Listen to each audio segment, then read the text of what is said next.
Bienvenue à Bruxelles, bienvenue au Parlement européen pour un numéro spécial du Bar de l'Europe, un numéro XXL de près d'une heure, pour parler d'un événement qui fera date dans l'histoire européenne. Dans moins d'un an, l'Union va perdre un de ses membres, ce sera le Brexit.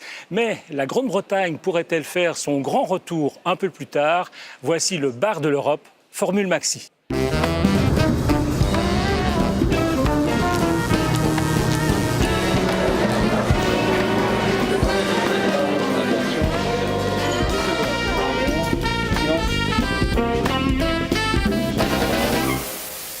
Et Esmeralda Labi sera à mes côtés tout au long de cette émission. Et d'abord, Esmeralda, on va poser une question incongrue. Est-ce que les Britanniques pourraient faire une fausse sortie?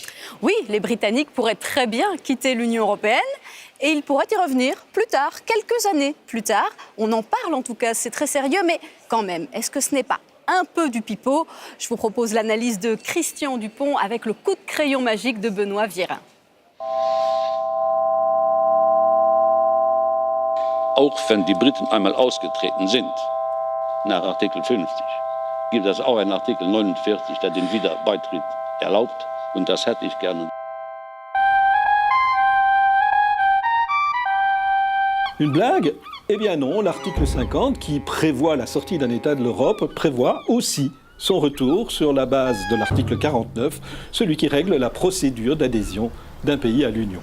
Donc l'Europe a prévu l'entrée, la sortie et le retour d'un pays. Faire et défaire, me direz-vous, c'est toujours travailler, avancer, reculer, c'est un peu ce qui caractérise l'ensemble de cette affaire du Brexit. Voyez la Chambre des Lords, sorte de Sénat à la britannique.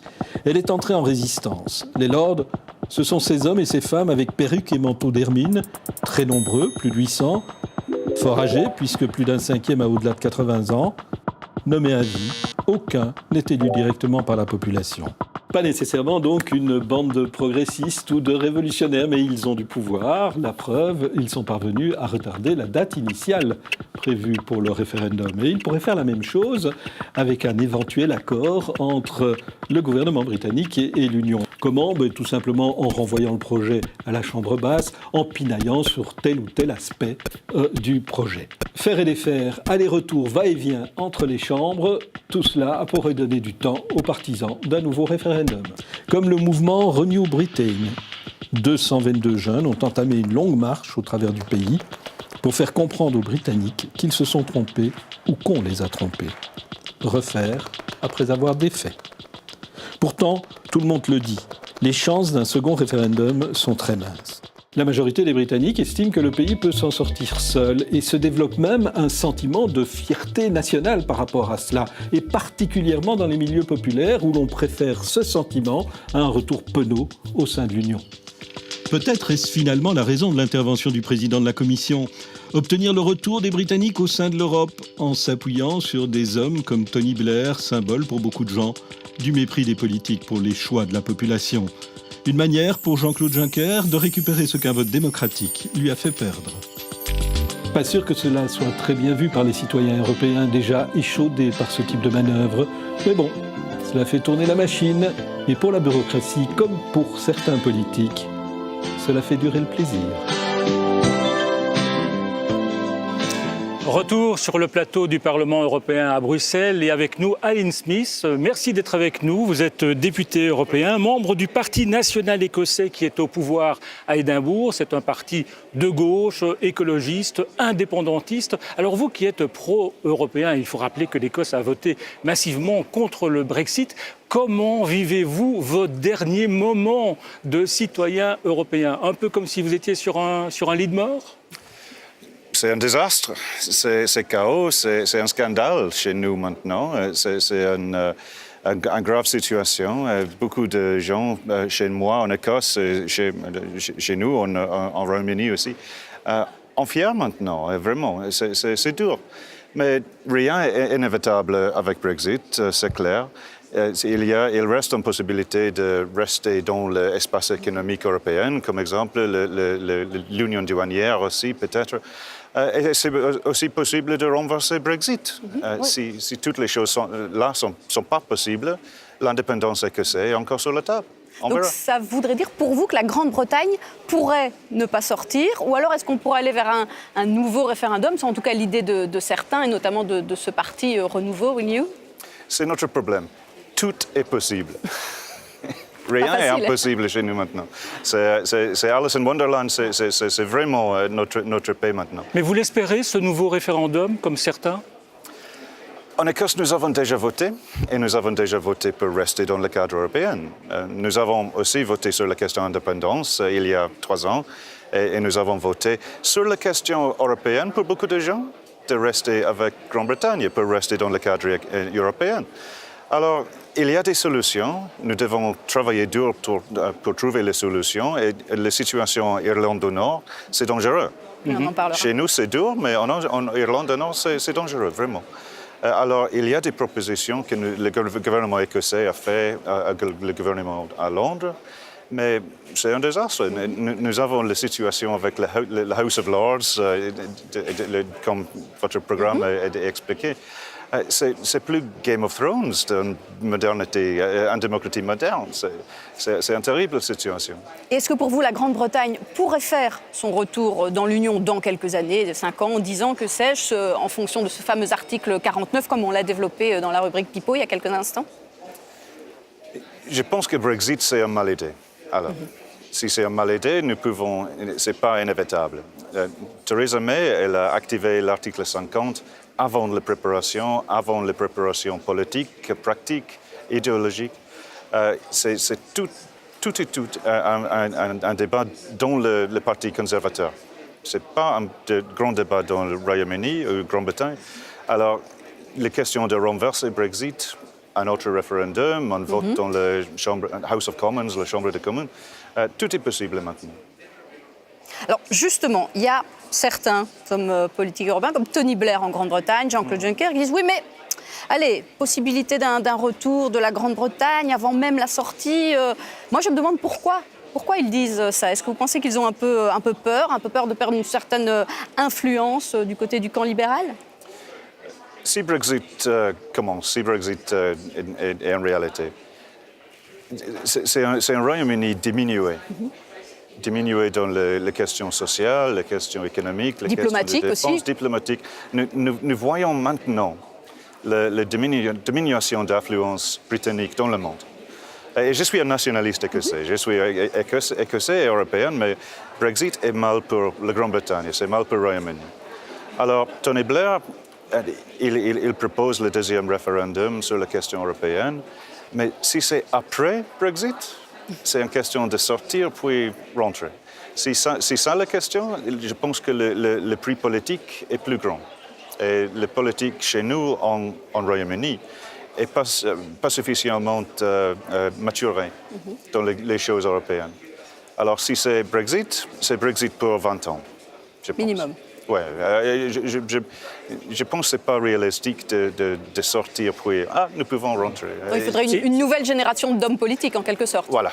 Et alors, s'il y a le Brexit, est-ce que vous êtes optimiste quand même sur la nature de la nouvelle relation entre les 27 et la Grande-Bretagne? On ne voit pas très clair pour le moment. Non, je pense que c'est un désastre. je pense si c'est Royaume-Uni tout seul, c'est Royaume-Uni tout seul des années 50. D'histoire, d'empire, la gloire de l'histoire. Ce n'est pas du tout une question de modernité, globalisme. Et chez nous en Écosse, c'est un désastre pour notre politique, c'est un désastre pour nos intérêts. Alors la question d'indépendance, là, c'est encore sur la table, bien sûr.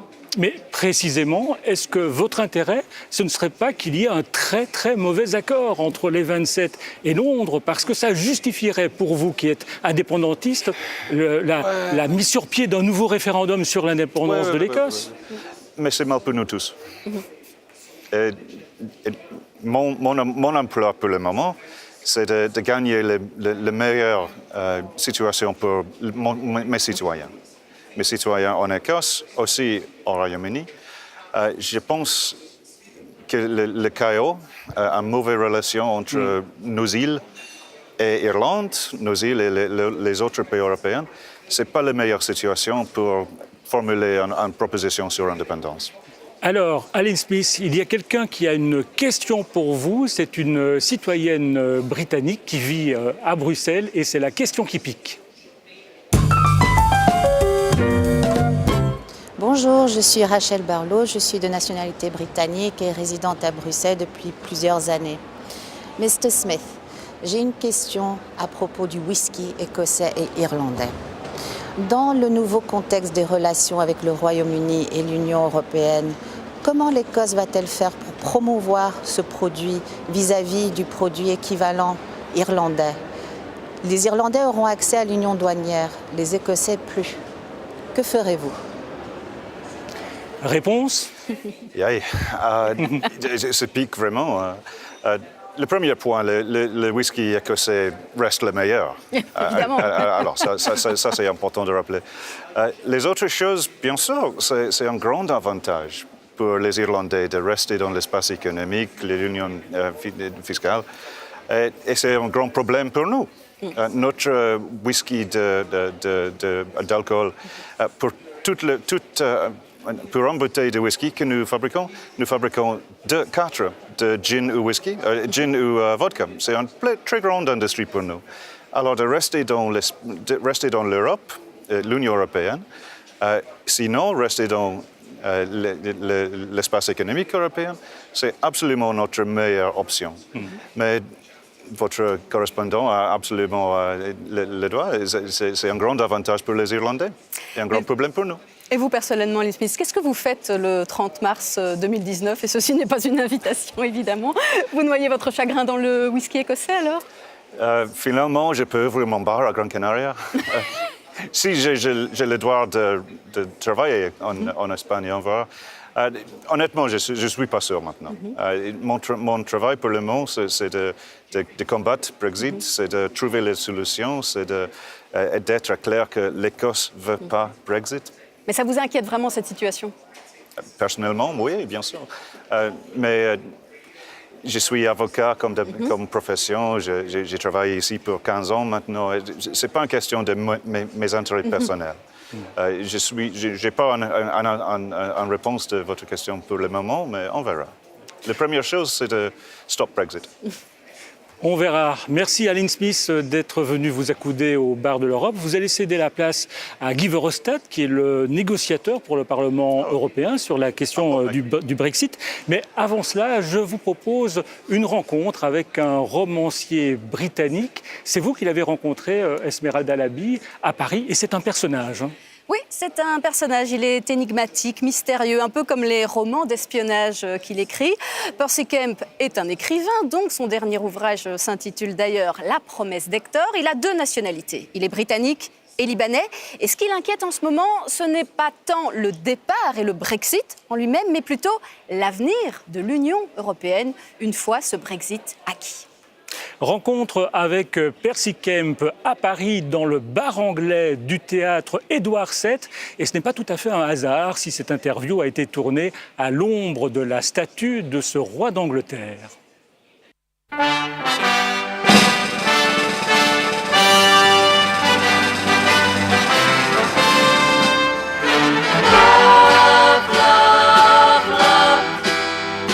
Percy Kemp, bonjour. Merci de prendre a cup of tea avec nous ici au bar du théâtre Édouard VII.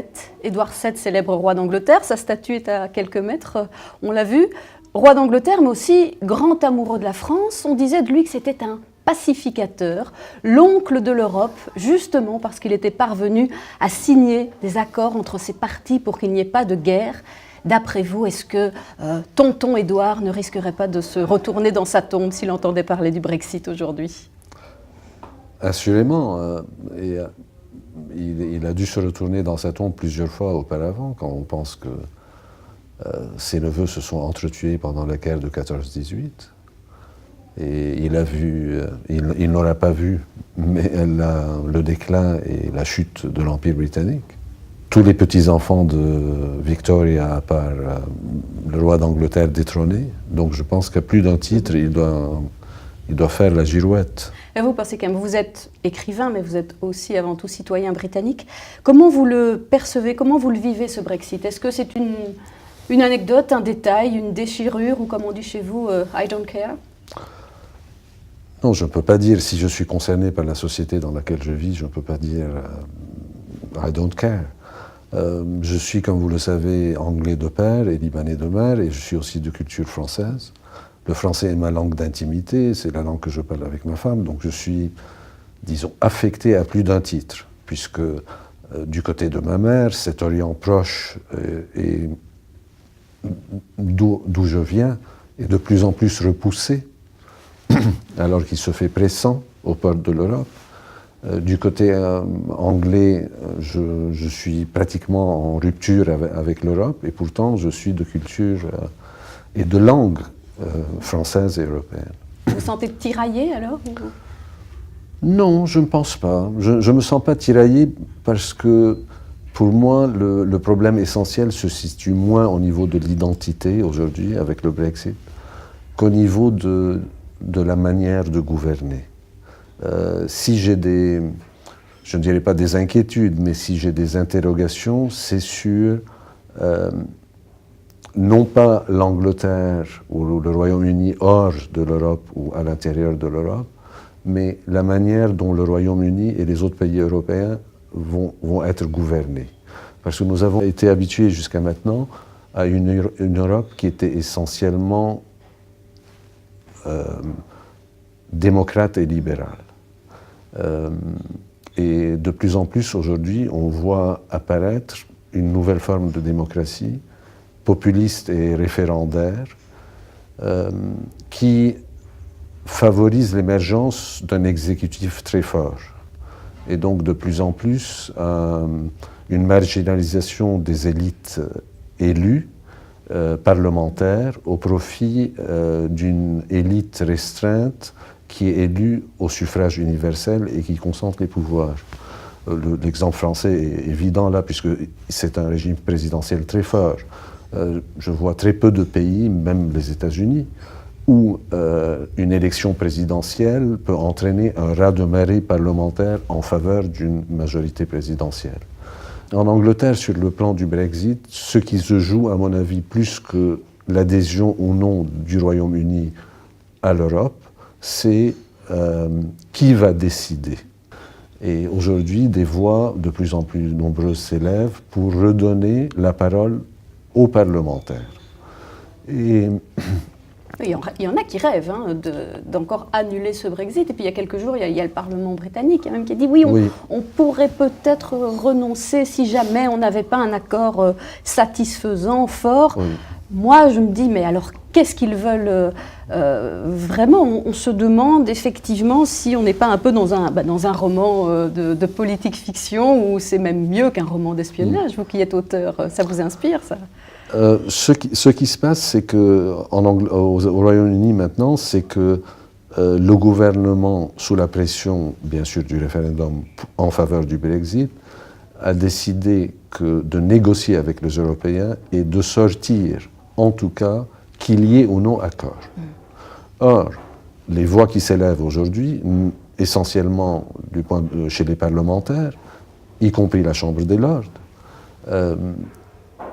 c'est de dire non, s'il n'y a pas de deal, on ne peut pas sortir comme ça. Il faut qu'il y ait un deal, que le deal soit bon ou mauvais, mais il faut qu'il y ait un deal. Et deux, ils veulent que le Parlement ait le dernier mot sur ça. Donc ce qui se joue, c'est est-ce qu'on va avoir en Angleterre ce qu'un ancien ministre conservateur, Douglas Hogg, a appelé une dictature élective, ou est-ce qu'on va continuer à avoir un régime parlementaire? C'est un peu comme du temps de Charles Ier, disons.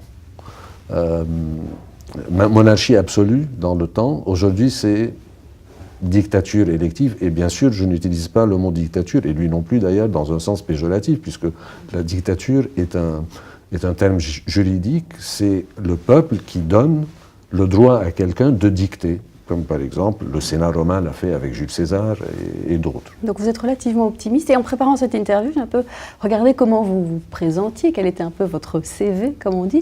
J'ai vu que vous disiez que vous étiez le directeur de la Direction générale de l'imagination de la Commission européenne. Alors je ne sais pas où se trouve, à quel étage se trouve votre bureau à la Commission européenne, mais je me demande si vraiment les édiles européens viennent vous voir, parce que moi j'ai un peu l'impression qu'en termes d'imagination, là il y a une certaine carence, non, au niveau de l'Europe. Elle peut mieux faire. Mais vous savez, pour avoir de l'imagination, il faut avoir de la liberté. Et malheureusement, la plupart de nos fonctionnaires européens n'ont pas cette liberté. Pour avoir de l'imagination aussi, il faut sentir une menace existentielle, et personne ne la sent. Et c'est ce qui manque, je pense. Ce qui manque, c'est un peu d'adrénaline. Un peu de rêve aussi, parce qu'est-ce qu'elle fait encore rêver, cette Europe? Est-ce que vous, Percy Kemp, elle vous fait rêver, l'Europe?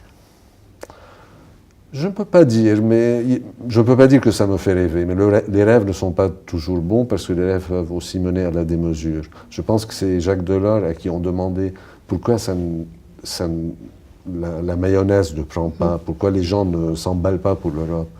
Et il avait répondu, je crois, vous ne pouvez pas demander aux gens de tomber amoureux d'un marché commun. Donc, il faut une idée qui transcende le rationnel, je pense. Et cette idée manque pour l'instant, surtout aujourd'hui où nous sommes en pleine logique financière et c'est difficile de s'emballer pour ça. Percy Kemp, thank you very much. Thank you. Retour à Bruxelles sur le plateau du Parlement européen et je vous présente Guy Verhofstadt. Merci d'être avec nous. Vous êtes député européen, patron du groupe démocrate et libéral, ex-premier ministre en Belgique et vous êtes le négociateur sur le Brexit pour le Parlement européen, Michel Barnier étant le négociateur pour la Commission européenne. Alors, question simple, comment ça se passe ?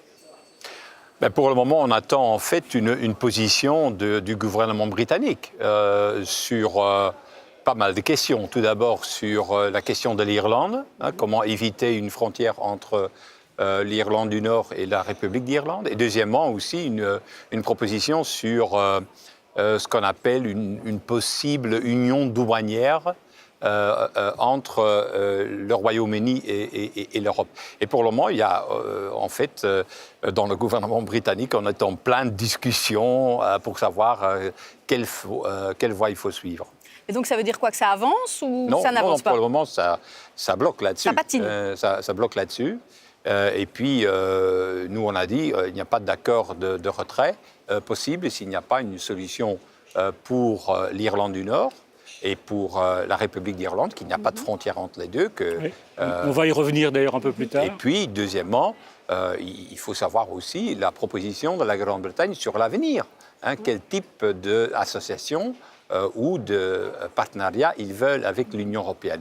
Naturellement, le Parlement européen a pris position très fermement avec une résolution très élargie et qui décrit ce que, selon nous, est la meilleure solution pour l'avenir. C'est un accord d'association avec 4 champs de coopération au niveau du commerce, au niveau de la sécurité interne, au niveau de la sécurité extérieure de l'Union, donc défense, etc.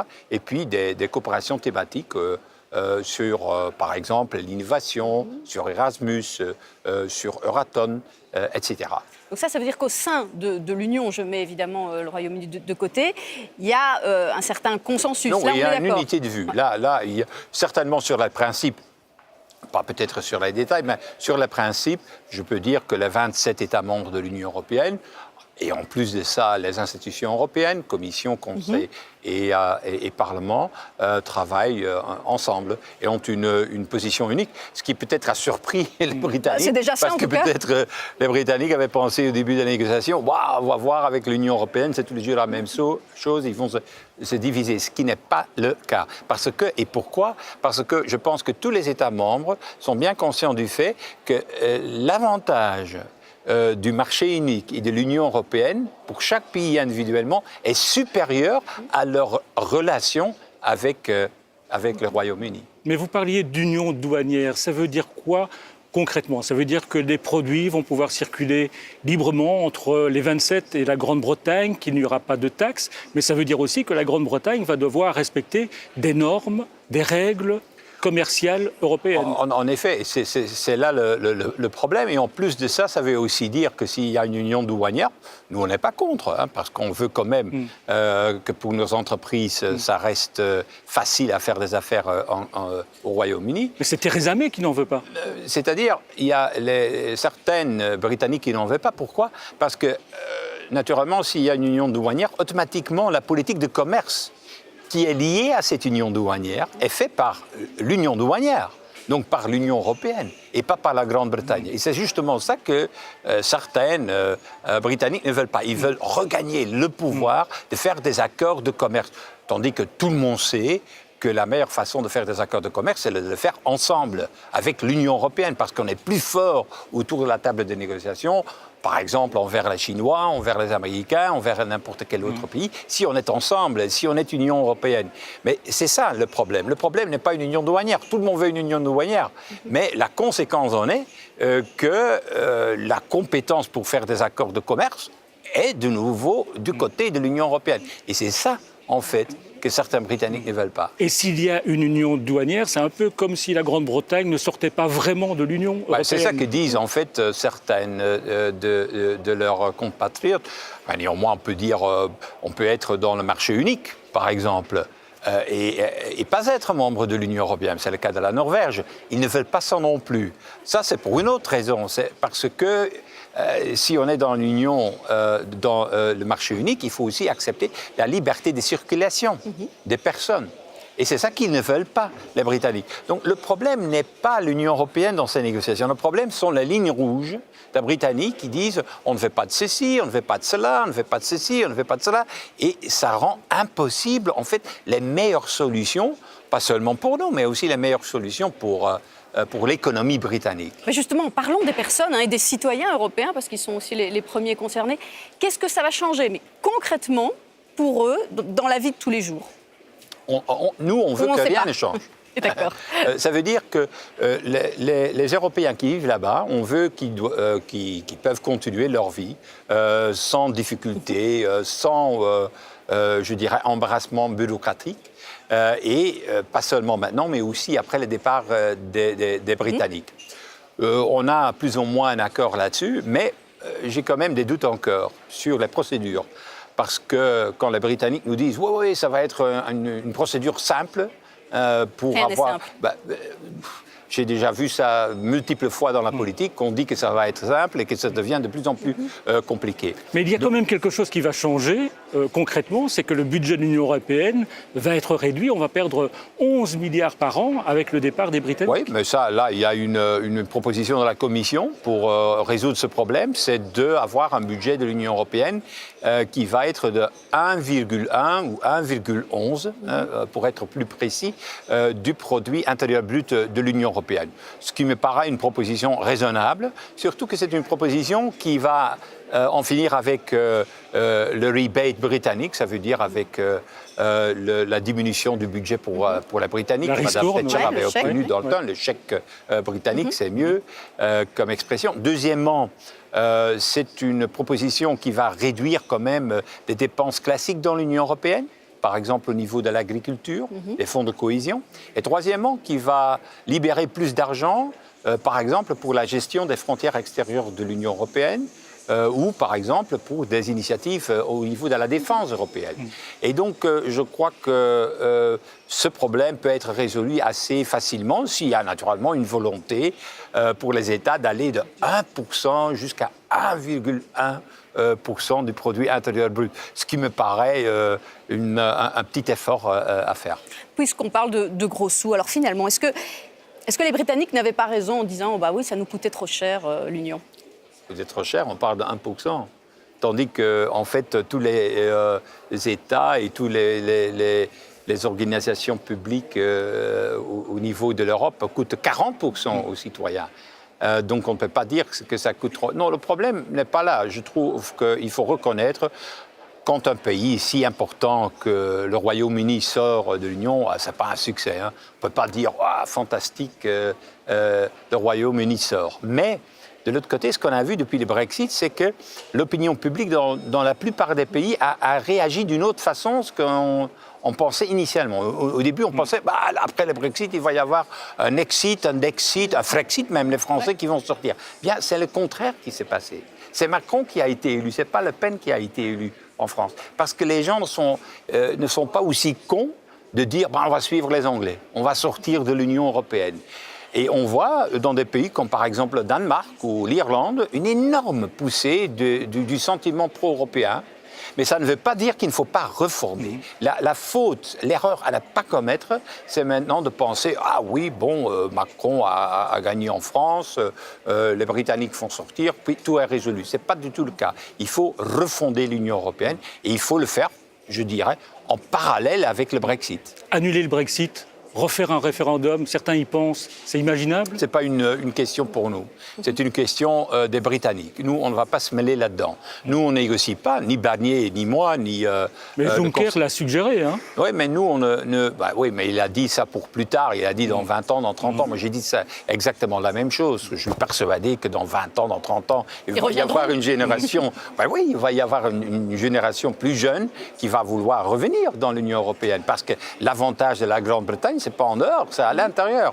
Mais ce n'est pas une hypothèse dans laquelle on travaille, parce qu'il y a en effet tout un mouvement au sein de la Grande-Bretagne qui disent il nous faut un deuxième référendum, il faut revenir à cette décision. Mais on ne travaille pas dans cette hypothèse-là, parce que si on travaillait dans cette hypothèse-là, on affaiblirait en fait la position de l'Union européenne dans la négociation. Alors regardez ce reportage qui est tourné en Irlande du Nord. Vous en avez parlé, la question de la frontière irlandaise est une question extrêmement épineuse. Certains imaginent même que cela fasse capoter le Brexit. Comment les Nord-Irlandais voient-ils l'avenir? Regardez ce reportage signé Sophie Roussy, Eric Black et Benoît Tricot. 500 km au fil des rivières et des chemins. L'année dernière, Garrett Carr a parcouru cette frontière invisible qui sépare le Nord-Irlandais du Sud. Une balade en quête de rencontres, d'histoire.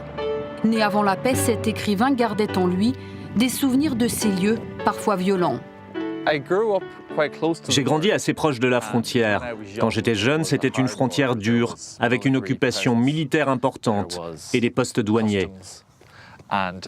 Traverser la frontière étant enfant a été un processus parfois stressant.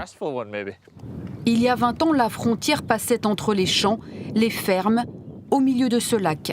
Aujourd'hui, des centaines de ponts et de routes relient les deux rives et recréent une communauté. Je cherchais deux pays. Mais ce qui est drôle, c'est qu'à la moitié de mon parcours, je me suis rendu compte que la frontière était un pays à elle toute seule. Je n'ai pas trouvé deux, mais trois pays. La frontière divise l'Irlande entre le nord et le sud, ainsi que cette troisième chose, cette troisième identité transfrontalière. Declan Ferron vit dans cet entre-deux. Entrepreneur, il s'est mué en militant anti-Brexit. Il craint que la sortie de l'Europe menace le processus de paix. Il tient à nous emmener sur la tombe de ses parents, symbole à ses yeux de l'aberration de la frontière.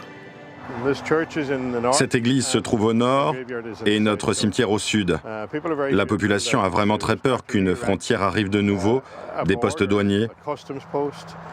Fermer ces routes, ce serait retourner à la période sombre du conflit.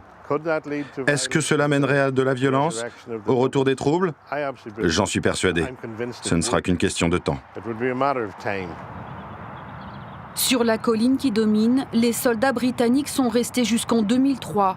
Dans ce cimetière, la tombe d'un combattant de l'IRA, le passé est très présent. Et pour Declan, le catholique, Londres et ses politiques prennent des risques. Nous ne voulons pas laisser cet héritage à nos petits-enfants avec tout le travail qui a été fait au sein des deux communautés depuis les accords de paix. On perdrait les progrès accomplis. Des personnes comme le ministre Boris Johnson méprisent ce que ressentent les gens qui vivent ici. Fin de journée à Belfast, le gardien des clés ferme les lourdes portes de fer entre quartiers catholiques et protestants. Une habitude rassurante, mais qui en dit long. Ici, des dizaines de murs de la paix séparent encore les communautés. À Shankill, zone protestante, l'association qui emploie Dean McAuliffe essaie bien de les repeindre avec des slogans moins identitaires, moins paramilitaires. Mais dans les esprits, les clivages restent vivaces. Les deux communautés vivent séparées l'une de l'autre. Les jeunes vont dans des écoles différentes, mais il y a beaucoup de travail en cours afin de créer une compréhension mutuelle et éliminer ces barrières. Bien que travailleur social, Dean McAuliffe reste fidèle à sa communauté protestante, aux loyalistes. Comme Londres, il voit dans le Brexit une aubaine et dans une frontière ouverte un danger, celui d'éloigner les Nord-Irlandais des autres Britanniques. Que l'Irlande du Nord soit traitée différemment du reste du Royaume-Uni serait inacceptable. Nous ne pouvons pas être dans une situation où la frontière se trouve dans la mer d'Irlande. La nation entière, donc l'Irlande du Nord, a voté pour sortir de l'Union européenne. Donc je pense que les politiciens à Bruxelles et en République d'Irlande doivent respecter ce choix. Un choix cornélien. Alors certains artistes optent pour l'humour. Quand Theresa May parle d'une frontière soft, douce, un programme télé répond en mettant en scène des douaniers soft à la recherche de clandestins soft. Quand il s'agit du Brexit et de la frontière, tout est si incertain actuellement que la meilleure chose qu'on fait ici est de rire de nous-mêmes. Historiquement, nous avons toujours été capables de rire, même quand rien n'allait. Il y aurait donc un humour nord-irlandais, pas certaine que Theresa May soit sensible.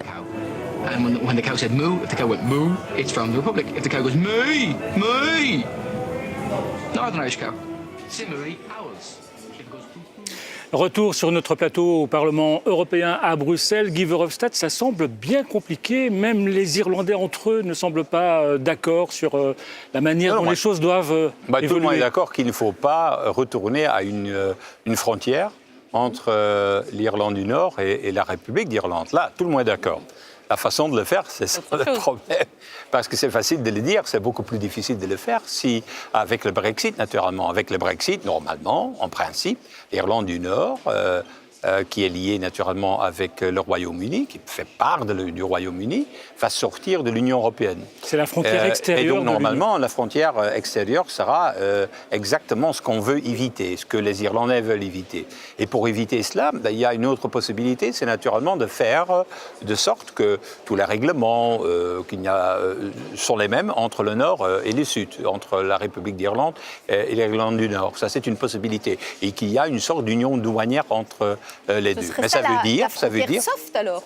Non, ce n'est pas une frontière soft. Une frontière soft, c'est, selon moi, une idée qui est difficilement réalisable. C'est de dire, oui, il y a une frontière, mais il n'y a pas de frontière. Bon, ça veut dire qu'il y a des caméras, il y a des scans, il y a tous des méthodes, des technologies nouvelles qui vont être utilisées. Mais selon moi, ça ne va pas fonctionner parce que, comme un des gens l'ont dit dans le reportage, ça peut faire revenir la violence. La première chose qui va se passer, peut-être, s'il y a là une caméra, c'est qu'il va être attaqué parce qu'il y a beaucoup de gens qui n'aiment pas cette scission de l'île d'Irlande. Donc il faut trouver une solution. Et l'accord qu'on a fait avec Mme May est qu'en tout cas, les Britanniques doivent avancer une proposition parce que c'est leur problème, c'est eux qui ont créé les problèmes avec le Brexit, mais que si on ne trouve pas une solution qui est convaincante, en tout cas, une frontière est impensable entre l'Irlande du Nord et la République d'Irlande. Il y a eu un grand conflit pendant des dizaines d'années en Irlande du Nord, entre protestants et catholiques, entre ceux qui sont dans le giron de Londres et ceux qui sont attachés à l'unité de l'Irlande, pour faire simple. Est-ce que ce conflit... Nationaliste et unioniste, ça s'appelle. Est-ce que ce conflit pourrait recommencer ? C'est ça la crainte, c'est ça la crainte. S'il y a, selon moi et selon presque tous les observateurs, la crainte qu'on a, c'est qu'au moment qu'on commence, même d'une manière insignificative, l'une ou l'autre type de frontière entre l'Irlande du Nord et la République d'Irlande, il peut y avoir le retour de la violence. Et c'est ça qu'il faut éviter. Quand on voit par exemple les images de cette guerre en Irlande du Nord, il faut en tout cas faire de sorte que ça se ne reproduise pas. Et pour ça, il faut éviter une frontière. Et pour ça, bon, il y a des concessions à faire par la Britannique.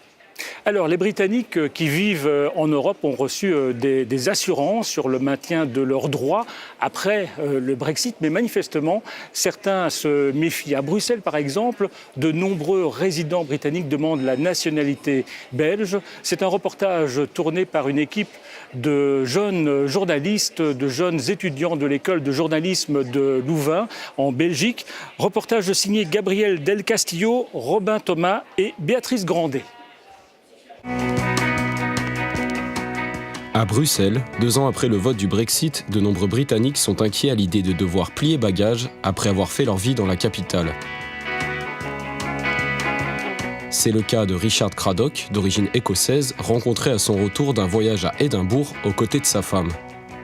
J'ai reçu récemment ma carte d'identité belge et c'est un soulagement énorme d'avoir ma place ici en Belgique également. Dans la commune bruxelloise d'Ixelles et ses 1500 résidents britanniques, ils sont nombreux à faire la même démarche. À la maison communale, Christian Duchâteau est le premier témoin de la multiplication des dossiers. On est une des communes, en tout cas, où il y a le plus de Britanniques. Et c'est pour ça qu'on se retrouve avec donc 80 Britanniques qui sont devenus belges depuis le Brexit, alors que nous n'en avions plus ou moins qu'une dizaine entre 2013 et 2015-2016. Il y a eu une grosse augmentation puisque entre 2013 et 2015, on a eu maximum 10 Britanniques qui sont devenus belges, qui ont demandé la nationalité belge avant le 23 juin 2016 et qui l'avaient obtenue sans problème. Pour ces Britanniques, la procédure est relativement simple, 5 mois maximum. Et pour certains, comme ce lobbyiste, ce choix est une évidence. Je suis plus proche de ce pays que les 2 autres pays. Ma grand-mère était irlandaise, mais j'ai jamais passé plus qu'une semaine là-bas. Je suis pas plus irlandais, je suis pas plus français. Finalement, je suis parmi les 3, je suis plus belge que... Il faut savoir aussi qu'en Angleterre, les gens qui résident en dehors du Royaume-Uni depuis plus de 15 ans n'ont plus le droit de vote. Ils ont pu voter pour le référendum, mais il y a beaucoup qui finalement se sont installés dans plein de pays différents depuis très longtemps et pour qui cette vote était vachement important. Et au moment du vote, ils n'ont pas pu voter. C'est le cas de Richard Craddock qui se sent abandonné par le gouvernement anglais. Personne ne nous représente, personne. Il n'y a personne au Parlement britannique qui nous représente. Quelque part, on est plus représenté par les MEP, les parlementaires de l'Europe. Et c'est eux qui sont en train de se battre pour nos droits. Un paradoxe pour ces expatriés britanniques. Ils se sentent avant tout européens et sont toujours sous le choc du référendum. Je me suis dit, mais en fait, ça ne va pas se faire. Donc, pas d'urgence, voilà. Mais petit à petit, c'est devenu évident que ça va se faire. Et du coup, j'ai commencé à regarder de plus près le processus pour la nationalité. Une inquiétude partagée par nombre de ses compatriotes, mais pas par tout le monde. Chalks Corriette se rend fréquemment aux réunions d'information pour les expatriés organisées par une grande banque. For me, nothing will change with Brexit. I'm completely comfortable that my life will be okay. I have a permanent residency card for Brussels or Belgium because I've been here so long. It will not be as bad as people think. And if the worst case is that we have to get one more piece of paper, we've lived through the Belgiocracy already for many, many years, it'll be fine. Ce phénomène de naturalisation va-t-il se poursuivre à Bruxelles comme dans d'autres capitales européennes? Ce qui est sûr, c'est que les Britanniques expatriés ont décidé de prendre leurs précautions. On se retrouve sur le plateau du Parlement européen à Bruxelles avec toujours Guy Verhofstadt et Elisa Brevet. Vous êtes étudiante à l'EJL, c'est l'école de journalisme de Louvain, et vous avez coordonné une série de reportages sur le Brexit et notamment le reportage que l'on vient de voir. Alors Elisa, c'est votre première télé. Merci d'avoir choisi le Maxi Bar de l'Europe. Donc c'est le moment de vous jeter dans l'arène, notamment l'arène politique, puisque vous avez Guy Verhofstadt à vos côtés. S'il y a une question, allez, ou 2 ou 3 que vous avez envie de lui poser, c'est maintenant. Alors, on l'a vu dans le reportage précédent, les ressortissants britanniques sur le sol européen sont de plus en plus nombreux à demander la naturalisation dans le pays où ils résident. Malgré les garanties que vous proposez, est-ce que vous comprenez cette crainte ? Oui, je comprends cette crainte, parce qu'il y a encore une énorme discussion entre, d'une part, des États membres qui disent oui, vous pouvez résider ici, mais ça ne est valable que pour notre pays. Hein, c'est pas valable parce que quelqu'un qui a un permis de résidence en Allemagne, il peut l'utiliser en Allemagne, mais il ne peut pas l'utiliser, par exemple, dans les autres États membres de l'Union européenne. Et puis, le Parlement européen qui dit non, ça ne va pas. Une fois qu'il y a quelqu'un qui a un permis de résidence ou un autre avantage dans un pays de l'Union européenne, et qui est britannique naturellement, ça doit être applicable dans tous les 27 États membres de l'Union européenne. Au début, on a déjà réussi à le faire sortir de l'accord et du texte initial qui a été discuté avec les Britanniques. Et je vous dis très clairement, il n'y aura jamais du feu vert, un accord du Parlement européen, si pour les ressortissants britanniques, il n'y a pas des droits qui sont valables dans toute l'Union européenne, dans les 27. Nous, on voit l'Union comme une unité et pas comme la nécessité de demander 27 fois la même chose. Et alors, question un petit peu plus légère, voilà, je suis étudiante et de nombreux étudiants comme moi se posent la question si ce sera possible de faire encore, par exemple, l'année prochaine ou les années suivantes, un Erasmus à Londres. Ouais. Erasmus sera un des points des accords avec des pays tiers, qu'on dit. Donc, il y a 4 piliers qu'on prévoit. Une des piliers, c'est la coopération thématique. Dans la coopération thématique, il va y avoir Erasmus. Ça veut dire qu'il va y avoir encore la possibilité de le faire parce que c'est possible de donner des avantages Erasmus dans le cadre avec un pays qui est un pays tiers de l'Union européenne. Merci Elisa et merci Guy Verhofstadt d'être venu vous accouder au bar de l'Europe. Et voici à présent quelques paroles de citoyens.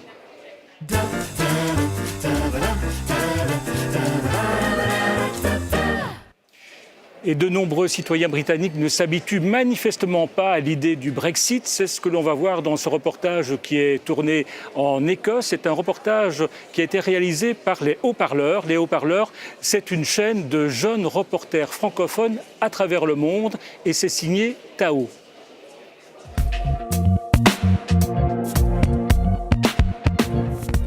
There's that thing you do when you're a holidaymaker where you fall in love with a place, like you go to Lisbon or Paris, you fall in love with the food and the people and you look in the estate agent windows and you start to fantasize, maybe we could live here, maybe we could make a go of it here, you know?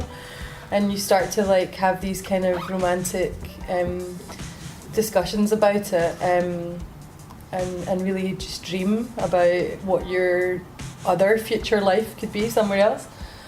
And I think that it's really sad for me now that the next time I have a holiday I won't be able to dream the same way. I just feel that Brexit's made everything monochrome, not as diverse and smaller, and I think it's sad that the impact for a whole generation has made them dream smaller. Me and all my friends were texting each other midnight, 1 o'clock, being like, nah, I've got this in the bag, sorted, it's fine. And then waking up next morning and check my phone, all the notifications are Britain has chose to leave the European Union. Like, that's absolutely shocking. That's not what we wanted. Yeah. And actually, I remember that morning Nicola Sturgeon spoke, and she was the only person in all the people that spoke that looked to reassure EU nationals. The next morning when I woke up, it was like really like a funeral. Everyone was shell-shocked. It felt like everything that people were worried about in some way tied back to what we had lost as Europeans, the fellowship, the collegiateness, you know, I don't know, a sense of like, yeah, being a part of something bigger and better and something that had ambitions to kind of build bridges. And then all of a sudden it seemed to have been taken away in a sort of tantrum, like a toddler's tantrum. I've never felt more than now since Brexit that I live on an island. So of all the big kind of world events, Nelson Mandela getting out Berlin Wall come down. Berlin Wall, Twin Towers, Princess Di, that kind of stuff. None of them really, like, they were big world events, but they didn't have a direct impact. This is the first thing in my life, certainly, that's just like, oh shit.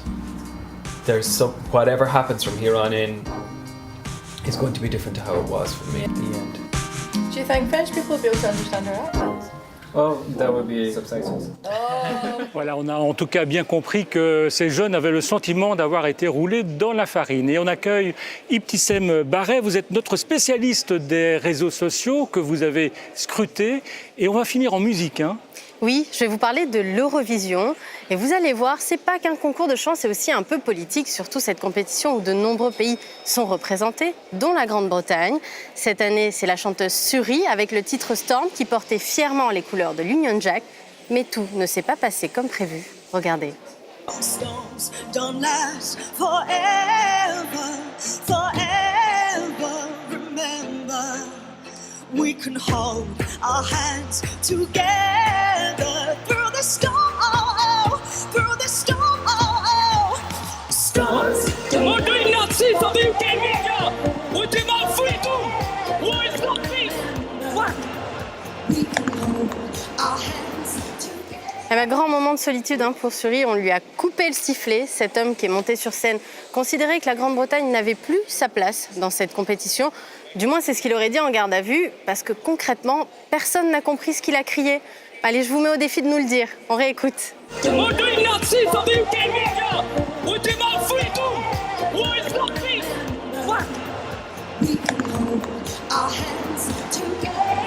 Paul, Esmeralda. I don't understand a few, nothing. Je vous rassure, personne n'a compris. Et puis pour en rajouter, la pauvre Suri a fini 24e sur 26 avec seulement 48 points. Ouais, difficile de ne pas penser au Brexit, évidemment. Est-ce que les Britanniques, du coup, en perdent un peu leur sens de l'humour ? Il faut le croire, ou alors ils ne sont pas sensibles à l'humour normand. Le Conseil régional de Normandie a lancé une grande campagne de séduction pour les entrepreneurs britanniques. Le Normandy Times devait s'afficher dans le métro londonien, mais cette fausse une de journal ne sera jamais visible dans l'underground. Elle proposait d'oublier le Brexit, tout simplement, et de voter avec ses pieds. Comprenez par là quitter le pays pour montrer son mécontentement. Alors pour ça, rien de plus facile, il suffit de traverser ce petit cours d'eau là qu'on voit sur l'image. Rien de bien méchant, c'est juste la Manche. Et pour ça, vous pouvez le faire en bateau ou en avion. Il y avait même les petites annonces. Oui, sur la droite, entouré d'un joli cœur, profil de l'entrepreneur idéal, avoir le sens des affaires, aimer les balades en bord de mer et les longs déjeuners au soleil avec du vin qui coule à flot. C'est tentant, non, Paul? Vous voulez peut-être postuler? Je sais pas. Faut voir. Faut voir. Eh ben non, c'est pas tentant. Et d'ailleurs, la compagnie londonienne n'a pas du tout apprécié. Elle a refusé l'affichage car, je cite, elle contiendrait des images et des messages qui évoquent des sujets sensibles ou controversés pour le public. Bah oui, on ne plaisante pas avec le Brexit. Il y a quand même des petites victoires, non? La Grande-Bretagne, elle a retrouvé son passeport, je crois qu'il est bleu. Mais oui, terminé le vilain passeport Bordeaux, symbole de l'oppression de l'Union européenne. La Grande-Bretagne reprend le contrôle, elle retrouvera son passeport bleu d'antan. Theresa May s'en réjouit, dans un tweet notamment où elle déclare « Le passeport britannique est une expression de notre indépendance et de notre souveraineté, un symbole de l'appartenance d'une nation fière et grande. C'est pourquoi nous avons annoncé que le célèbre passeport bleu serait de retour après notre départ de l'Union européenne. » Mais je parie qu'il y a un hic. Sacre bleu, titre Le Sun, ce nouveau passeport, il sera fabriqué par une société française, la société Gemalto, spécialisée dans la sécurité numérique. Le Britannique de la rue perd le marché. Les tabloïds britanniques crient à l'humiliation nationale. Et le Daily Mail, lui, invective directement les dirigeants politiques et leur demande « Pourquoi haïssez-vous votre pays, son histoire, sa culture et le sens populaire de son identité ?» Merci Ibtissem, le bar de l'Europe va refermer ses portes ici. Qu'est-ce qu'on peut ajouter, Esmeralda? On peut ajouter évidemment qu'on peut revoir cette émission et notamment sur 2 sites internet incontournables, celui de la RTBF et celui de TV5 Monde. Merci Esmeralda, on se retrouvera prochainement pour un nouveau numéro du Maxi Bar de l'Europe. Merci à vous d'être de fidèles clients du bar.